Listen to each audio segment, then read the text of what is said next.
सवाल बनकर फिर उठूंगा, जो बन सके सो जवाब रखना। सवाल बनकर फिर उठूंगा, जो बन सके सो जवाब रखना। मेरा खून बेकार न जाए, मेरे खून का हिसाब रखना। साथियों जोहार, आपका हमारे इस YouTube channel education brings revolution स्वागत है। और आज के इस वीडियो में हम लोग चर्चा करेंगे झारखंड के शूरवीर, झारखंड के पराक्रमी, झारखंड के वीर सपूत शहीद निर्मल महतो के बारे में। जी हाँ साथियों, भारत की आजादी में जो स्थान शहीद आजम वीर भगत सिंह का है, वही स्थान झारखंड आंदोलन में शहीद निर्मल महतो का है। दोनों में बहुत सारी समानताएं हैं, या हम कह सकते हैं जिस प्रकार विनोद बिहारी महतो को झारखंड का अंबेडकर कहा जाता है, उसी प्रकार शहीद निर्मल महतो को झारखंड का भगत सिंह हम कह सकते हैं। डॉक्टर अंबेडकर जिन्होंने दलित, शोषित, पीड़ित, दमित समाज के लोगों को प्रेरित किया कि पहले पढ़ो, शिक्षित हो बनो, फिर अपने अधिकारों को जानो और लड़कर अपने अधिकार को पाने का प्रयास करो। उसी तर्ज पर झारखंड के पितामह विनोद बिहारी महतो ने पढ़ो और लड़ो का नारा बुलंद करते हुए यहाँ के लोगों को पहले पढ़ने के लिए फिर लड़ने के लिए प्रेरित किया और नव झारखंड का निर्माण में एक भूमिका निभाई। तो ठीक उसी प्रकार झारखंड का भगत सिंह हम शहीद निर्मल महतो को कह सकते हैं। शहीद निर्मल महतो, उनका नाम सुनते ही झारखंड के लोग गौरवान्वित हो जाते हैं। क्यों ना हो, आज जो बृहद झारखंड, बृहद नहीं, जो झारखंड हमें आज मिला है, वह झारखंड शहीद निर्मल महतो के योगदान से मिला है। झारखंड मुक्ति मोर्चा और झारखंड आंदोलन को यदि किसी ने भव्य बनाया है, देशव्यापी आंदोलन बनाया है, तो केवल और केवल निर्मल महतो के शहादत ने। इसलिए आज हम चर्चा करेंगे निर्मल महतो के क्रांतिकारी जीवन के बारे में। निर्मल महतो को कभी किसी पद का लोभ नहीं था। एक बार की बात है, शिबू सोरेन ने खुद अपने हाथों से निर्मल महतो को एमएलसी भेजने के लिए पत्र भरा। उस समय एमएलसी भी था क्योंकि झारखंड बिहार का अंग था, बिहार में आज भी एमएलसी है। तो शिबू सोरेन से निर्मल दा ने कहा कि आप रांची के आसपास के क्षेत्र के मेरे कुजूर भाई हैं, आदिवासी भाई, उनके नाम से ये फॉर्म भर दें, मुझे इस पद की कोई आवश्यकता नहीं है। मैं निस्वार्थ भाव से, तन मन से झारखंड आंदोलन को उग्र करने के लिए प्रतिबद्ध हूँ और यही मेरी अंतिम लक्ष्य है। तो ऐसे स्वभाव के थे हमारे निर्मल दा, जिन्हें पद का जरा भी लोभ नहीं था, ठीक भगत सिंह की तरह। जब उनसे कहा गया था, मीडिया वालों ने पूछा था कि आप चाहते हैं तो अपना बचाव कर सकते थे, भगत सिंह ने मुस्कुरा कर कहा, इनकलाबियों को मरना पड़ता, इनकलाबी मरेंगे नहीं तो लोग डरेंगे नहीं। वही गुण हमारे निर्मल दा में था। और जब उनकी माता उनसे विवाह के बारे में पूछती थी, वे चुप हो जाते थे। शायद वे बोल भी नहीं पाए, लिख भी नहीं पाए, लेकिन शायद मुझे लगता है वे कहते होंगे कि जब मैं दुल्हन लाने के लिए घोड़े पर चढ़ जाऊंगा, शायद 100 की भीड़ होगी, लेकिन जिस दिन अगर मुझे गोली भी लगी ना और मैं अर्थी पर भी आया ना, तो लाखों की भीड़ होगी। उस दिन लाखों की भीड़ थी जब निर्मल दा को गोली लगी, वे शहीद हुए। निर्मल महतो का जन्म जमशेदपुर क्षेत्र के कदवा इलाके के उलियान नामक गांव में हुआ था। उनके पिताजी का नाम जगबंधु महतो और माता का नाम प्रिया बाला देवी था। निर्मल महतो का जन्म 25 दिसंबर 1950 को हुआ था। 8 भाई बहनों में वे तीसरे नंबर पर थे।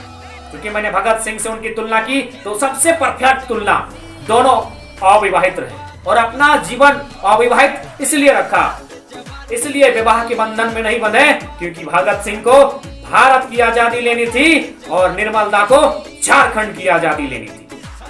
कि उस दिन दिनकर गरजे होंगे मेघों के बीच आसमान में, उस दिन दिनकर गरजे होंगे मेघों के बीच आसमान में। अचानक परिवर्तन आया होगा धरती के तापमान में, फसलें लहलहा उठी होंगी, हिलोर लिया होगा स्वर्ण रेखा नदी के नीर ने।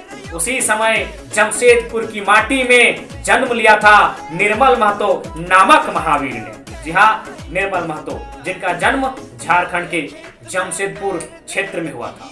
वे बचपन से पढ़ने लिखने में काफी तेज थे। उन्होंने मैट्रिक और ग्रेजुएशन की पढ़ाई अपने क्षेत्र जमशेदपुर से किया था। भगत सिंह और निर्मल महतो में सबसे मुख्य समान बात, दोनों ने विवाह नहीं किया। भगत सिंह ने खैर अपनी माता को पत्र लिखा कि मेरा जीवन आजादी के लिए, आजादी से मैं नाता जोड़ चुका हूँ, लेकिन निर्मल दा खुलकर बोल नहीं पाए। बहुत ही शर्मीले, संकुचे स्वभाव के व्यक्ति थे, लेकिन उनकी चुप्पी ने बता दिया था उनके परिजनों को कि निर्मल दा का जीवन झारखंड आंदोलन के लिए हुआ है। उन्होंने अपने बहुत कम आयु में, एक छोटी सी आयु में जो कर्म, जो कार्य और जो पहचान बनाई, किसी को युग लग जाता है, युगों युगों तक वो नहीं कर पाता है। उनके जीवन में बहुत सारी घटनाएं घटी, जिन घटनाओं ने उन्हें एक शक्तिशाली व्यक्ति के रूप में उभारने का काम किया। उनके जीवन में एक विशेष घटना थी, क्योंझर उड़ीसा। वहां पर दबंगों ने, गुंडों ने 4 गांव, 500 एकड़ जमीन, 4 गांव के किसानों की 500 एकड़ जमीन को हड़प लिया था। यह बात निर्मल दा तक पहुंची। निर्मल दा अपने साथियों के संग वहां पहुंचे और एसडीओ से मुलाकात की, और एसडीओ कहा, क्या आप इन किसानों को अधिकार दिलाएंगे विधि विधान से? क्या आप किसानों को अधिकार दिलाएंगे विधि विधान से, या फिर मैं इन्हें अधिकार दिलाऊं अपने तीर कमान से? जी हाँ, फिर निर्मल दा गए, खुट्टे की तरह वहां खड़ा रहे, और जो जमीनें छीनी गई थी वह जमीनें उन्होंने वापस किसानों को दिलाई। उसके बाद निर्मल दा के जीवन में बहुत परिवर्तन आया। उनका नाम, उनकी ख्याति जंगल की आग की तरह फैलने लगी और लोग उनसे रूबरू होने लगे। उन्होंने सर्वप्रथम झारखंड पार्टी से अपना राजनीतिक जीवन प्रारंभ किया था। फिर शैलेंद्र महतो के नेतृत्व में, उनके मार्गदर्शन में उन्होंने झारखंड मुक्ति मोर्चा का दामन थामा। 15 दिसंबर 1980 वे झारखंड मुक्ति मोर्चा के सदस्य बने। फिर जुलाई का महीना 1981, 18 जुलाई 1981 वे झारखंड मुक्ति मोर्चा के जिला उपाध्यक्ष बने। एक साल बाद 21 अक्टूबर 1982 को एक बहुत ही चर्चित कांड हुआ, और इस कांड ने पुनः एक बार निर्मल दा को चर्चित किया, उनकी ख्याति को बहुत ही मशहूर करने का काम किया। यह कांड था क्रांतिकारी छात्र युवा मोर्चा। उन्होंने उस समय स्वर्णरेखा नदी चांडिल का जो डैम है, उससे जो विस्थापित लोग हुए थे, उन्हें अधिकार, उन्हें मुआवजा देने की मांग को लेकर उन्होंने धरना दिया था। स्थानीय जो ब्लॉक था वहां पर धरना देने का काम किया था। उन्हें धरना में अधिकार तो नहीं मिला, लेकिन तानाशाही प्रशासन के माध्यम से गोलियां जरूर मिली, और अजित महतो, धनंजय महतो नामक 2 छात्रों की घटनास्थल पर ही मृत्यु हो गई।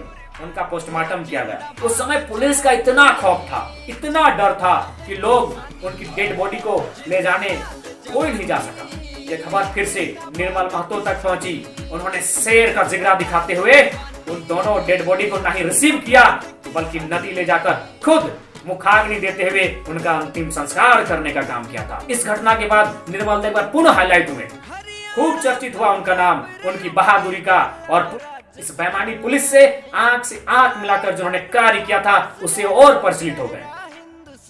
उसके बाद निर्मल दा ने एक संगठन बनाया अपने साथियों के माध्यम से। उस संगठन में कहा जाता है, अनुज कुमार सिन्हा, उन्होंने एक पुस्तक लिखी है, झारखंड का आंदोलन, संघर्ष, शोषण और शहादत, कि निर्मल दा अपने ग्रुप में हॉकी स्टिक्स रखते थे, और जहां सुनते थे कि किसी के साथ अन्याय हुआ हो, किसी के माटी, बेटी, रोटी पर संकट आया हो, किसी के जमीन को छीना गया हो, किसी से रंगदारी मांगी गई हो, किसी गरीब को सताया गया हो, किसी मजदूर का पगार नहीं दिया गया हो, वे अपने हॉकी स्टिक टीम के साथ वहां धमक पड़ते थे और ले कुटाई।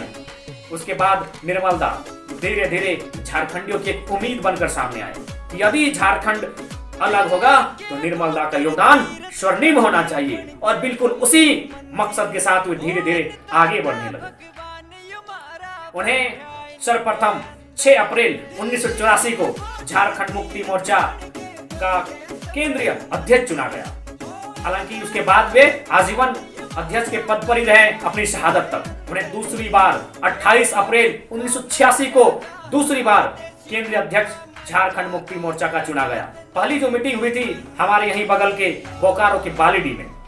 इसी बीच जब ये 2 बार अध्यक्ष बने, इसी के बीच उन्होंने उनका मानना था। उन्होंने झारखंड मुक्ति मोर्चा के वरिष्ठ अधिकारियों से कहा कि बिना छात्रों को इस आंदोलन में जोड़े हम झारखंड को अलग कतई नहीं कर सकते हैं। तब उन्होंने आजसू नामक छात्र संगठन का गठन किया। कब?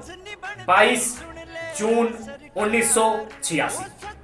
और प्रभाकर तिर्की उसके अध्यक्ष बनाए गए, सूरज सिंह बेसरा उसके महासचिव बनाए गए। और फिर शुरुआत हो गई जेएमएम के साथ, आजसू की एक नया छात्र विंग के साथ झारखंड अलग राज्य का आंदोलन दमदार तरीके से। यह आंदोलन तब तक चल ही रहा था शानदार, लेकिन जब युवाओं और छात्रों को निर्मल दा ने जोड़ा, ये उनकी ही सोच थी और उन्होंने छात्रों को जोड़ा और एक व्यापक रूप दिया। हालांकि 1 साल बाद ही उनकी मृत्यु हो गई, लेकिन उसके बावजूद उन्होंने जितने साहस और दमखम के साथ झारखंड को बनाने में अपना योगदान दिया है, वो बहुत ही स्वर्णिम, हमारे लिए गौरवशाली हो सकता है। निर्मल दा कहते थे कि जीना है तो मरना सीखो। आपको लग रहा होगा कि भैया जीने के लिए मरने की आवश्यकता क्यों?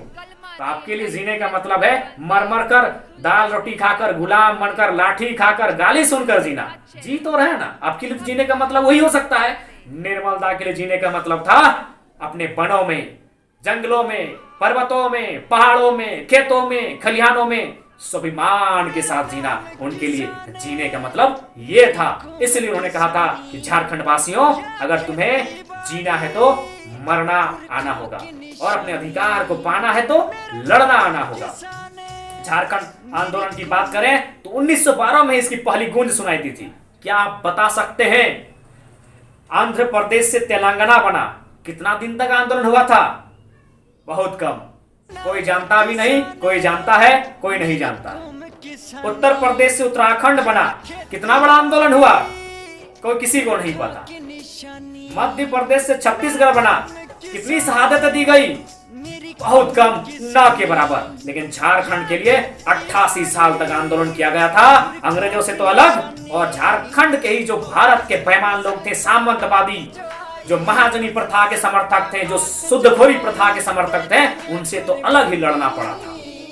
मैं उतना ना कहते हुए अपने लकड़खवारी मेरा मामा घर है, लकड़खवारी मेरा मामा घर है, मैं वहां का उदाहरण देना चाहूंगा। काली थान में व्यक्ति को काट दिया गया था जो झारखंड राज्य के समर्थक थे। किसने काटा था? इसी झारखंड के सामंतवादी लोगों ने, इसी झारखंड के विषमतावादी लोगों ने, जिनको झारखंड राज्य पसंद नहीं था, जिनको मजदूरों की आजादी पसंद नहीं थी, जिनको किसानों की आजादी पसंद नहीं थी। अंग्रेजों की तो दूर की बात है, मैं यही झारखंड की बात करूंगा। यहीं के लोगों ने बहुत जुल्म किए हैं। यहाँ के जो किसान कामगार वर्ग के वनों पर्वत पहाड़ों में रहने वाले लोग रहे हैं, उन पर खूब सितम ढाए हैं। तब इन्होंने आक्रोश फूटा और उन्होंने अंग्रेजों के साथ साथ हिंदुस्तानियों से भी कहा कि हम आपके उस क्षेत्र में तो कतई नहीं रहेंगे जहां इतना शोषण है, इसलिए हम अलग झारखंड लेंगे। और वह अलग झारखंड निर्मल दा के बलिदान से ही संपन्न हुआ। आज ये कल कल करती नदियां, आज जो ये कल कल करती नदियां बह रही हैं शान से, इन्हें सींचा गया है निर्मल महतो के बलिदान से, निर्मल महतो के बलिदान से। आज भुलाना उनकी यादों को, आज भुलाना उनकी यादों को सरल नहीं, बड़ा कठिन है। और इस नए झारखंड के कण कण में बह रहा उनका ही ऋण है। आज उनका ऋण है जो हमने ये नव सृजित झारखंड लिया है। हालांकि आज भी निर्मल महतो के सपनों का झारखंड नहीं बन पाया है। उन्होंने ऐसे शोषण पूर्ण समाज की कतई कल्पना नहीं की थी।